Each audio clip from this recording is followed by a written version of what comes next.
परिचय। बच्चों, इस पाठ में आप मानव शरीर में रासायनिक समन्वय और एकीकरण के बारे में जानेंगे। क्या तुम्हें पता है कि हमारे आकार में कैसे वृद्धि होती है? वृद्धि एक बहुत जटिल प्रक्रम है जिसमें अनेक हार्मोन्स की समन्वित क्रिया शामिल होती है। मुख्य रूप से वृद्धि हार्मोन्स शरीर की वृद्धि के प्रेरण के लिए जिम्मेदार होते हैं, जो पीयूष ग्रंथि द्वारा मुक्त किए जाते हैं। वृद्धि हार्मोन प्रोटीन, लिपिड और कार्बोहाइड्रेट के उपापचय पर महत्वपूर्ण प्रभाव डालते हैं। वृद्धि हार्मोन का उत्पादन तनाव, व्यायाम, पोषण, निद्रा आदि जैसे अनेक कारकों पर निर्भर करता है। शरीर के भीतर कई और हार्मोन भी स्रावित किए जाते हैं जो विशिष्ट कार्य करते हैं, जैसे कि थायराइड ग्रंथि से स्रावित होने वाला कैल्सिटोनिन हार्मोन रुधिर में कैल्शियम स्तर को नियंत्रित करता है। तो आइए इस पूरे मॉड्यूल में हम रासायनिक समन्वय और एकीकरण के बारे में जानेंगे।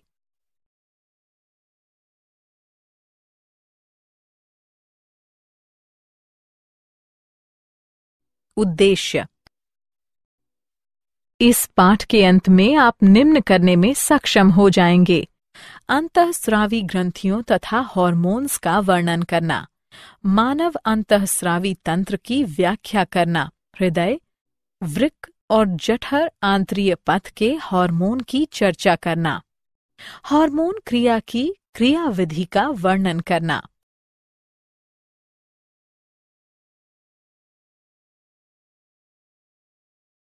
अंतःस्रावी ग्रंथियां तथा हार्मोन। अंतःस्रावी ग्रंथियां नलिका विहीन होती हैं जो रुधिर प्रवाह में हार्मोन स्रावित करती हैं। इनमें पिनियल ग्रंथि, हाइपोथैलेमस, पीयूष ग्रंथि, थायराइड ग्रंथि, पैराथायरॉयड ग्रंथि, थाइमस, अधिवृक्क ग्रंथियां, अग्नाशय, मादा में अंडाशय और नर में वृषण शामिल हैं। हार्मोन रासायनिक पदार्थ हैं जो शरीर में संदेशवाहक अणुओं के रूप में कार्य करते हैं।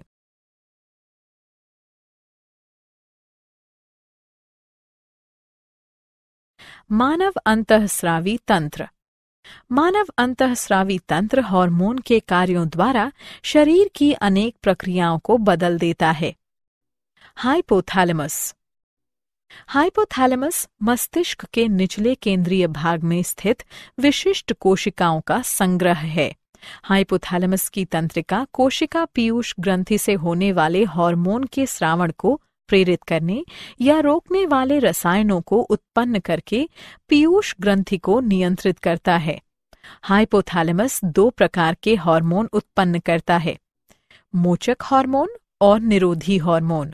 उदाहरण के लिए हाइपोथैलेमस से निकलने वाला गोनाडोट्रोफिन मुक्तकारी हार्मोन गोनाडोट्रोफिन के स्राव को प्रेरित करता है, जबकि हाइपोथैलेमस से निकलने वाला सोमैटोस्टैटिन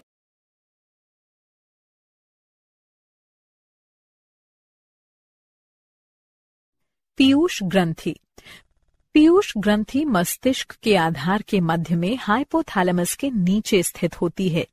पीयूष ग्रंथि में दो स्पष्ट भाग होते हैं: पश्च और अग्रपिंड। पश्च पीयूष ग्रंथि तंत्रिका ऊतकों की बनी होती है। यह हाइपोथैलेमस में बनने वाले दो हार्मोन ऑक्सीटोसिन और वेसोप्रेसिन का संग्रह और स्राव करती है। ऑक्सीटोसिन बच्चे के जन्म के समय दूध के स्राव तथा गर्भाशयी चिकनी पेशियों के संकुचन को प्रेरित करता है। वेसोप्रेसिन का मुख्य कार्य मूत्र के साथ जल के ह्रास को कम करके शरीर के जल को सुरक्षित रखना है।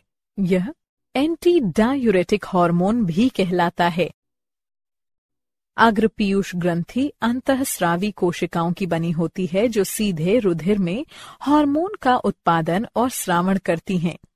अग्र पीयूष ग्रंथि वृद्धि hormone GH, prolactin PRL, thyroid प्रेरक hormone THH, adrenocorticotrophic hormone STH, luteinising hormone HL और पुटिका प्रेरक हार्मोन FSH मेलानोसाइट प्रेरक हार्मोन MHH स्रावित करती है।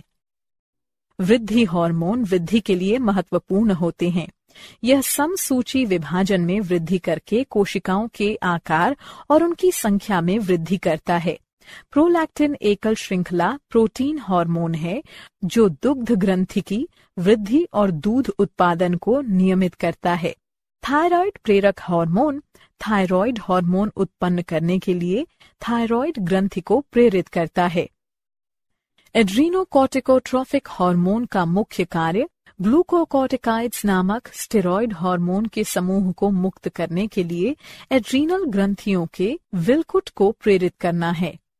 LH और FSH गोनाडोट्रोपिन कहलाते हैं क्योंकि यह जननांगों, नर में वृषणों और मादा में अंडाशयों को प्रेरित करते हैं। LH नर और मादा दोनों में जननांगों से लिंग स्टेरॉयड के स्राव को प्रेरित करता है। FSH अंडाशयी पुटिकाओं के परिपक्वन को प्रेरित करता है और यह शुक्राणु के उत्पादन के लिए भी महत्वपूर्ण है। मेलानोसाइट प्रेरक हार्मोन मेलानोसाइट्स को सक्रिय करता है जो मेलेनिन उत्पन्न करते हैं और त्वचा के रंग के लिए जिम्मेदार होता है।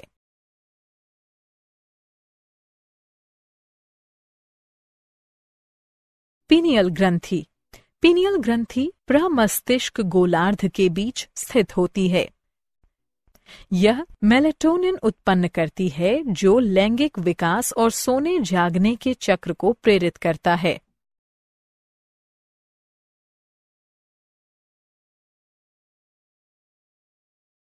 थायराइड ग्रंथि। थायराइड ग्रंथि ग्रीवा में स्थित होती है जिससे उत्पन्न होने वाले हार्मोन उपापचय, ऊष्मा उत्पादन और रुधिर में कैल्शियम स्तर को नियंत्रित करते हैं। थायराइड ग्रंथि 3 हार्मोन उत्पन्न करती है। Thyroxine T4, ट्राइआइडोथायरोनिन T3, calcitonin. T3 और T4 उपापचय और ऊष्मा उत्पादन को नियंत्रित करते हैं और कैल्सिटोनिन कैल्शियम के रुधिर स्तर को नियमित करने में सहायता करता है। थायराइड ग्रंथि में बड़ी गोलाकार संरचनाएं होती हैं जो पुटिकाएं कहलाती हैं। प्रत्येक पुटिका में थायरोग्लोबुलिन नामक जेल जैसा ग्लाइकोप्रोटीन युक्त केंद्रीय भाग होता है। T3 और T4 बनाने के लिए थायराइड को बड़ी मात्रा में आयोडीन की आवश्यकता होती है। आयोडीन की कमी के कारण थायराइड ग्रंथि की वृद्धि हो जाती है जो अवथायरॉइडता या गलगंड कहलाती है। अतिरिक्त थायराइड क्रिया थायराइड अतिक्रियता के कारण वयस्कों में उपापचय में वृद्धि हो जाती है जिससे अधिक पसीना निकलता है और अधिक भोजन ग्रहण करने के बावजूद वजन घट जाता है। कैल्सिटोनिन रुधिर कैल्शियम स्तर को कम कर देता है जिससे समस्थिति को बनाए रखने में मदद मिलती है।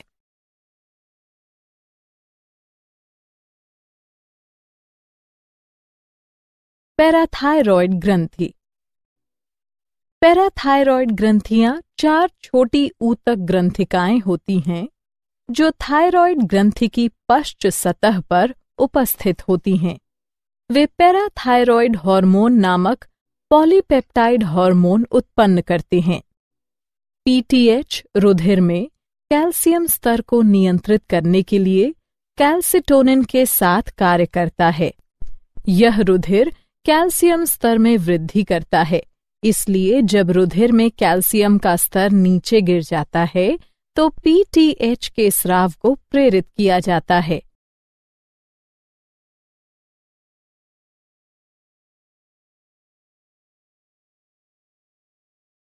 थाइमस।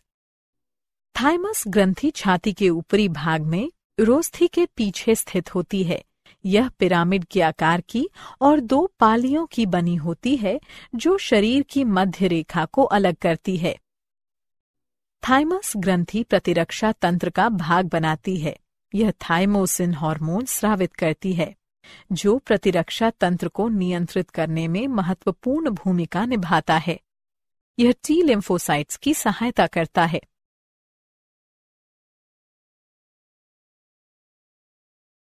अधिवृक्क ग्रंथि। मनुष्यों में दो अधिवृक्क ग्रंथियां होती हैं जो वृक्कों के अग्रभाग पर स्थित होती हैं। प्रत्येक ग्रंथि का बाहरी भाग अधिवृक्क वल्कुट होता है और अंतः भाग अधिवृक्क मध्यांश होता है। अधिवृक्क वल्कुट को 3 परतों में वर्गीकृत किया जा सकता है। जोना रेटिकुलरिस यानी आंतरिक परत, जोना फेसिक्युलेटा मध्य परत, जोना ग्लोमेरुलोसा बाहरी परत। अधिवृक्क वल्कुट की कोशिकाएं 2 मुख्य प्रकार के स्टेरॉयड हार्मोन ग्लूकोकॉर्टिकॉइड और मिनरेलोकॉर्टिकॉइड स्रावित करती हैं। ग्लूकोकॉर्टिकॉइड ग्लूकोज के रुधिर स्तर में वृद्धि करता है। शरीर का मुख्य ग्लूकोकॉर्टिकॉइड कॉर्टिसोल है जो शरीर में अत्यधिक थकान होने पर स्रावित होता है और उस समय ग्लूकोज की अधिक मांग होती है क्योंकि इसका रुधिर स्तर उल्लेखनीय ढंग से गिर जाता है।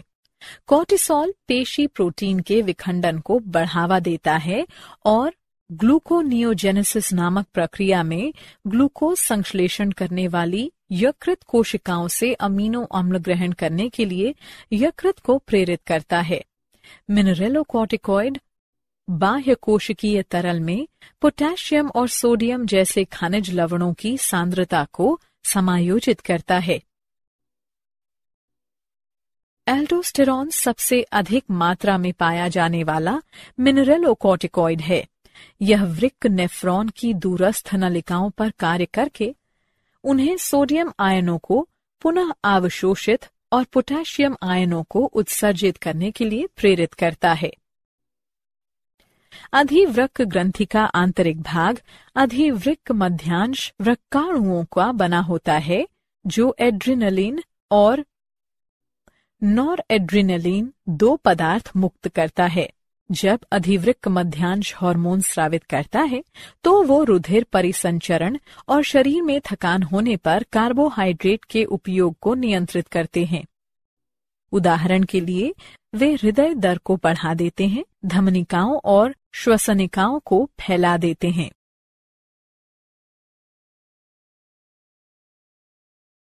अग्नाशय अग्नाशय युक्त ग्रंथि जो अंतःस्रावी तथा बाह्यस्रावी दोनों रूप में कार्य करती है।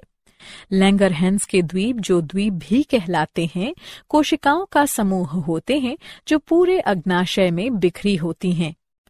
लैंगरहैंस के द्वीप अग्नाशयी रस उत्पन्न करते हैं जिसमें पाचक एंजाइम होते हैं और ये इंसुलिन तथा ग्लूकोगॉन हार्मोन भी उत्पन्न करते हैं जो रुधिर ग्लूकोज स्तर को नियंत्रित करते हैं।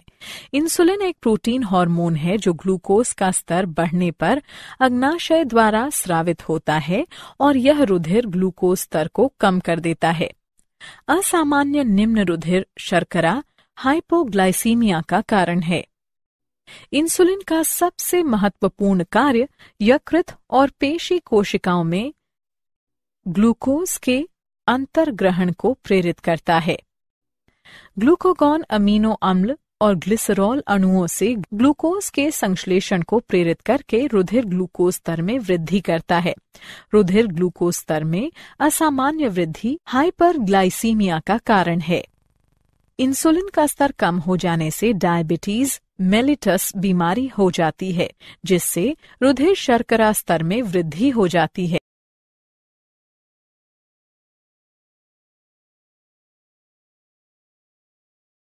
वृषण वृषण कोश में 2 वृषण स्थित होते हैं। वृषण शुक्राणु उत्पन्न करते हैं। लेइडिंग कोशिकाएं टेस्टोस्टेरॉन उत्पन्न करती हैं। टेस्टोस्टेरॉन प्रोस्टेट ग्रंथि, शिश्न, यूरिथ्रा, अंडकोश, शुक्राशय, वृषण रज्जु आदि जैसे नर जनन अंगों के विकास, परिपक्वता और कार्य को नियंत्रित करता है। टेस्टोस्टेरॉन के प्रभावों में भारी आवाज, शरीर पर बालों का बढ़ना, जननांगों की परिपक्वता, यौन रुचि, प्रजनन, स्तंभन कार्य और आत्मविश्वास में वृद्धि आदि शामिल हैं।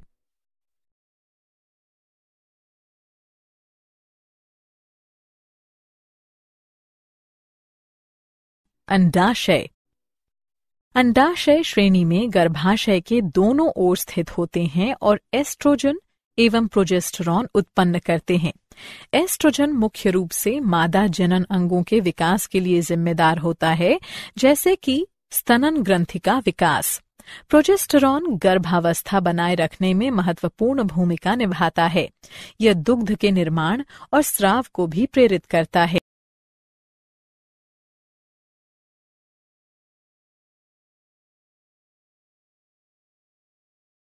हृदय, वृक्क और जठर आंत्रीय पथ के हार्मोन।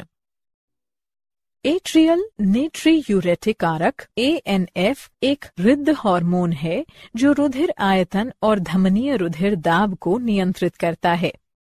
वृक्क द्वारा उत्पन्न किए जाने वाले एरिथ्रोपोएटिन हार्मोन लाल रुधिर कोशिकाओं के उत्पादन के लिए जिम्मेदार हैं।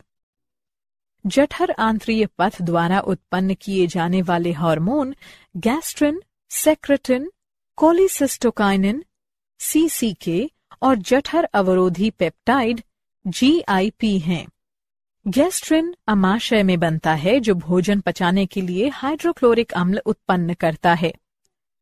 सेक्रेटिन बाइकार्बोनेट की प्रचुर मात्रा वाला पाचक रस मुक्त करने के लिए अग्नाशय को प्रेरित करता है।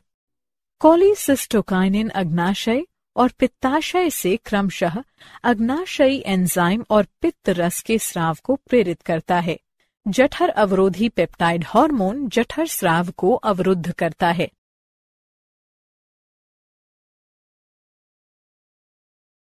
हार्मोन क्रिया की क्रियाविधि।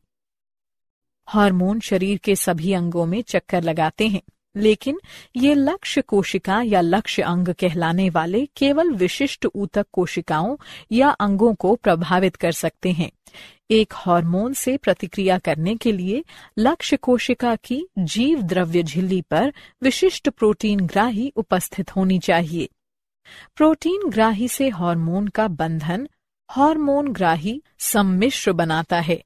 हार्मोन ग्राही सम्मिश्र लक्ष्य अंग में जैव रासायनिक परिवर्तनों को प्रेरित करता है। हार्मोन को उनकी रासायनिक प्रकृति के आधार पर वर्गीकृत किया जा सकता है। पेप्टाइड, पॉलीपेप्टाइड और प्रोटीन हार्मोन में glucagon, oxytocin, anti diuretic hormone इत्यादि शामिल हैं। स्टेरॉयड हार्मोन में ग्लूकोकॉर्टिकॉइड, मिनरेलोकॉर्टिकॉइड, टेस्टोस्टेरॉन, एस्ट्रोजन, प्रोजेस्टेरॉन आदि शामिल हैं। आयोडोथायरोनिन में थायरॉयड हार्मोन शामिल हैं। अमीनो अम्ल के व्युत्पन्न। अमीनो अम्ल के व्युत्पन्नों के उदाहरण एड्रेनालिन, नॉरएड्रेनालिन आदि हैं।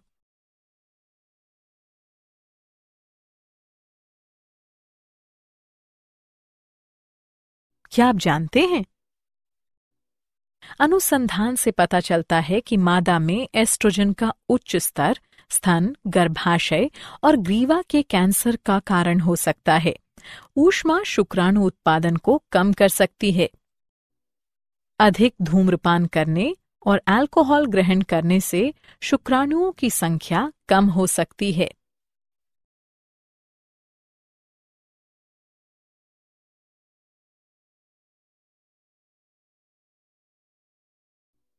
सारांश। आइए हमने जो कुछ सीखा है उसे संक्षेप में दोहराएं।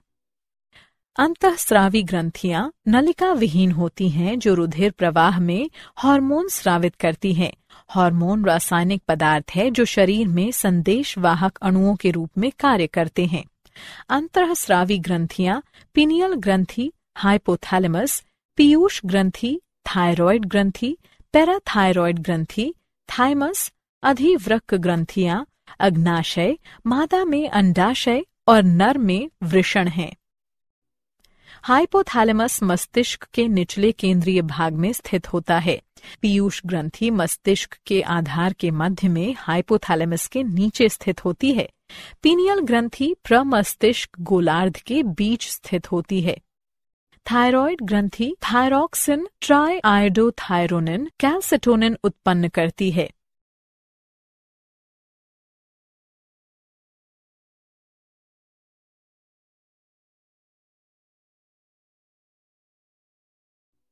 मानव शरीर में 2 अधिवृक्क ग्रंथियां होती हैं जो वृक्क के अग्रभाग पर स्थित होती हैं।